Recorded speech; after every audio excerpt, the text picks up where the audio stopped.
وبلغنا رسوله النبي الكريم ونحن على ذلك لمن الشاهدين والشاكرين والحمد لله رب العالمين. درود پاک پڑھیں. اللهم صل على سيدنا ومولانا محمد وعلى آل سيدنا ومولانا محمد وبارك وسلم وصلي عليه صلاة وسلام عليك يا سيدي يا رسول الله وعلى آلك وصحبك يا حبيب الله.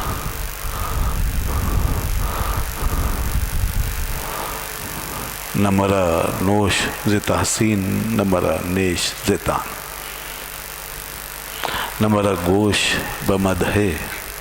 نہ مرا ہوش سب میں، من مکنج خمولی نہ گنجد دروے، جز من و چند کتاب و دوات و قلم.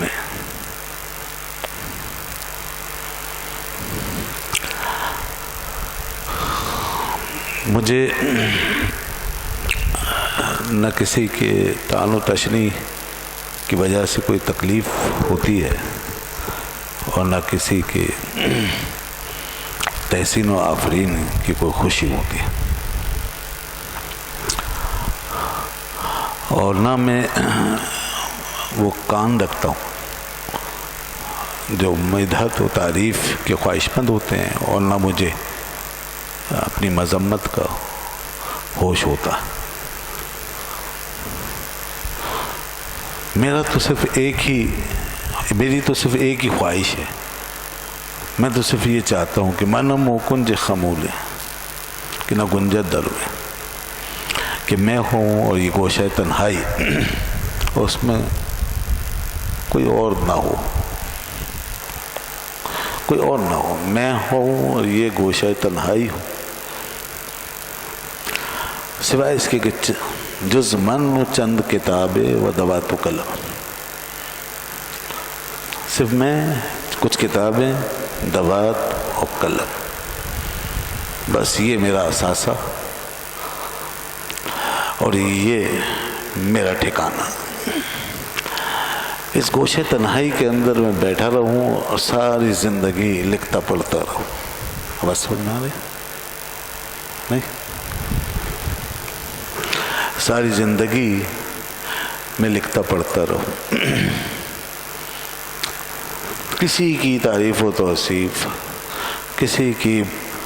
مذمت یا تنقیص اس سے بالا تر ہو کر. یہ ہیں اعلی حضرت امام اہل سنت الشاہ امام محمد رضا خان فاضل بریلوی رحمۃ اللہ.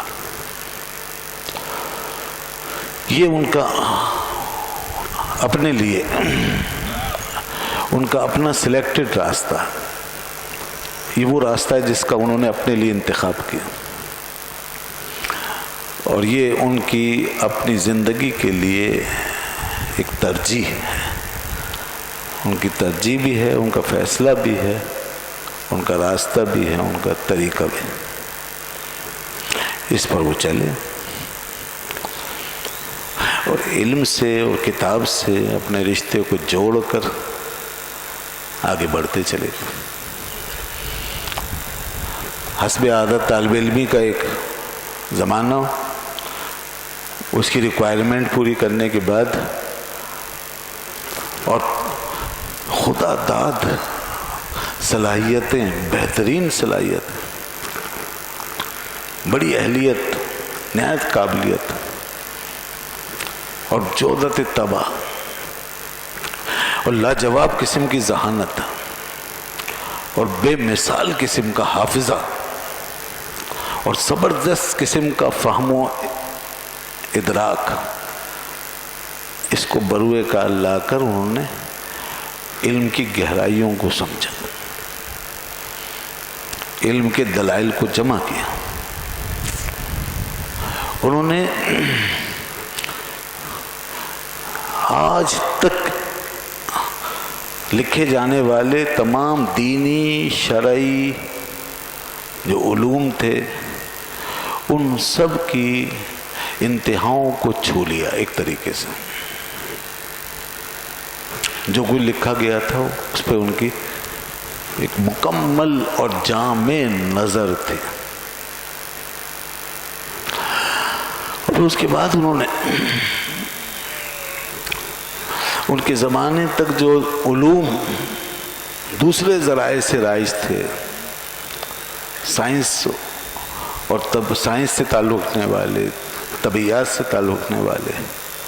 فزکس سے تعلق رکھنے والے، فلکیات سے تعلق رکھنے والے اور دیگر بے شمار ٹاپکس، علوم کے حوالے سے بھی ان کو بڑی دسترس و مہارت حاصل ہو گئی۔ ان کی اس ہمدانی کو اور ان کی اس وسیع النظری کو دیکھ کر ایسا لگتا ہے کہ اللہ تعالیٰ نے ان کے لیے علم کے خاص دروازے کھول دیے۔ اور ایسی مثالیں جب سامنے آتی ہیں تو انسان کو یقین کرنا پڑتا ہے کہ علم جتنا بھی آتا ہے اللہ کے پاس سے آتا ہے۔ انسان تو کوشش کرتا ہے، محنت کرتا ہے، لیکن علم جو ہے یہ ایک نور ہے اور یہ نور اللہ کی طرف سے اترتا ہے، اور جس کے دل کو اللہ تعالیٰ کھول دیتا ہے، ذہن کو، دماغ کو،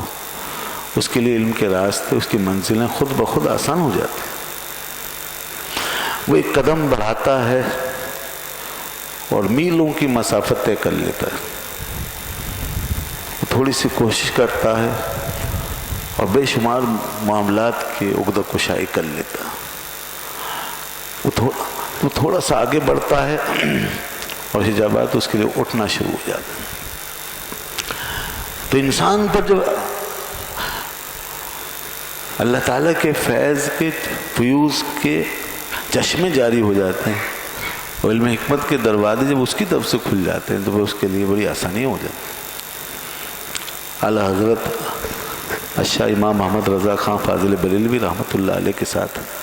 کچھ اسی طرح کا معاملہ نظر آتا ہے کہ جو کچھ مختصر سے پیریڈ میں، بڑے کم وقت میں جو کچھ انہوں نے جانا، سمجھا اور جو ان کے مطالعے میں آیا اور جو ان کے ادراک میں اور شعور میں آیا اور جو ان کی وسعتوں میں سمایا، وہ ایک بہت بڑا سلسلہ تھا۔ پھر اس کو انہوں نے صفحہ کرتاس پہ منتقل کیا، اور پھر جس کی زندگی کا مشن یہ ہو جو میں نے ابھی شعر میں کہا کہ انہوں نے اپنا شعر، خود یہ شعر کہا اپنے بارے میں کہ میں تو بھائی چاہتا ہوں من مکنج خمولی کہ نہ گجر جز من چند کتاب و دوا تو قلم، میں تو یہ چاہتا ہوں بس یہ کوش عافیت ہو، اس میں بیٹھ کے میں لگا رہوں اپنی کتابوں کے ساتھ، قلم و دوات کے ساتھ مشغول رہوں، اور مشغول ہو گئے، پھر لکھا اور لکھتے چلے گئے، لکھتے چلے گئے، لکھتے چلے گئے۔ جو مسائل پوچھے جاتے اس پہ سیر حاصل جواب دیے جاتے، تمام علوم سے متعلق جو کوئی بھی مسئلہ پیش آتا، شاید ہی کوئی ایسے مسائل ہوں جن کے بارے میں وہ کہتے ہوں کہ مجھے اس کا پتہ نہیں، یہ کیا علم ہے، یہ کون سی سائنس ہے، یہ کون سی دنیا ہے، شاید میں نے کہیں نہیں دیکھا ایسا کوئی جواب ان کا۔ مگر وہ جہاں تک علوم کی بات ہے، ہر علوم سے متعلق وہ جواب دیتے ہیں، اور دینی اور شرعی معاملات و مسائل کو بھی جہاں جہاں وہ ٹچ کرتے ہیں نا، جدید علوم سے خدمت لینا چاہتے ہیں، اور ان کے جدید علوم کے اصول و مبادی کی روشنی میں جب ان کو سمجھانے کی ضرورت پڑتی ہے تو وہ باقاعدہ اس سے کام لیتے جاتے ہیں۔ یہ تھا سب سے بڑا فائدہ، جدید و قدیم کے امتزاج کا سب سے بڑا فائدہ یہ ہے کہ ہم اپنی قدیم علوم کو جدید اصطلاحات کی روشنی میں اور ان کے اصول و مبادی کی روشنی میں جب سمجھانا چاہتے ہیں تو ہمیں آسانی ہو جاتی ہے، اور آج کے دور میں آج کے ذہن کے مطابق، آج کے شعور کے مطابق اس کی وضاحت ہو جاتی ہے۔ چنانچہ یہی بات تھی امام احمد رضا رحمۃ اللہ علیہ کے یہاں، وہ ریاضی سے مدد لیتے ہیں، وہ علم نجوم سے مدد لیتے ہیں، وہ ارضیات سے مدد لیتے ہیں، ارضیات کی وہ کھوج میں جاتے ہیں، زمین کی جنس کے بارے میں بحث کرتے ہیں، تو اس حوالے سے وہ بڑی تفصیل بیان کرتے ہیں چنانچہ تیمم کی بحث میں جب یہ مسئلہ آتا ہے کہ کن چیزوں سے تیمم ہو سکتا ہے اور کن چیزوں سے نہیں ہو سکتا، تو تیمم میں چونکہ زمین اور زمین کی جنس، اس سے تیمم ہو سکتا ہے، اور جو چیز زمین یا زمین کی جنس سے نہیں ہو، اس سے تیمم نہیں ہو سکتا. تو وہ اس مسئلے کو بیان کرتے ہیں، تو وہ زمین کی جنس سے ایسی ایسی چیزیں بیان کرتے چلے جاتے ہیں کہ آج تک کا علمی سرمایہ جہاں رک گیا تھا اس سے بھی کہیں زیادہ آگے جا کے وہ کئی چیزیں گناتے چلے گئے. یہ دیکھیں نا آپ، زمین کی پوری حقیقت اور ارضیات سے متعلق ان کی نالج اور معلومات، یہ تھی ان کی فکر رسا، یہ ذہنی اپروچمنٹ کا یہ عالم تھا، شعوری وسعت کا یہ عالم تھا کہ وہ اتنا آگے جاتے تھے کہ جہاں اور لوگ نہیں پہنچ پائے وہ وہاں قدم رکھتے ہیں. اس طرح وہ بے شمار بہت ساری چیزوں کے حقائق پر بحث کرتے ہیں. حلال و حرام کی بحث کے اندر بھی کئی چیزیں ایسی بتاتے جاتے ہیں جن کی تفصیل پوری سامنے آ جاتی ہے. پھر اس علمی دنیا میں ظاہر سی بات ہے کہ یہ ہمیشہ یہ ایک ایسی دنیا ہے کہ جس کے اندر ہمیشہ